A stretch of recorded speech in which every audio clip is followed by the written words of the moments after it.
Brillanti Musicals, kull nhar ta' ħamis fit-8:30 dejjem fuq One.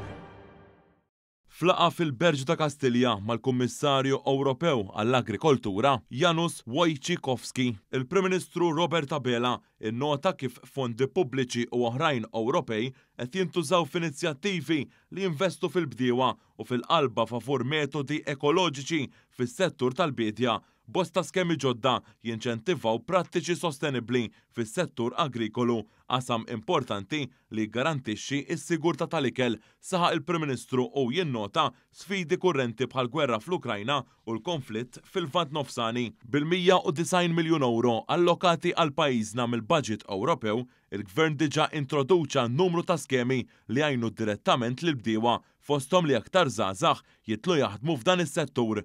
F'din il-laqgħa Dr. Abela irrimarka li d-deroga li għandu pajjiżna u li tagħti ma' 3 miljun euro hi importanti u jħares il-qudiem li tintibqa' fis-seħħ fil-politika agrikola komuni li jmiss, din magħrufa bħala il-CAP tappoġġja lil bdiewa anke quddiem sfidi klimatiċi.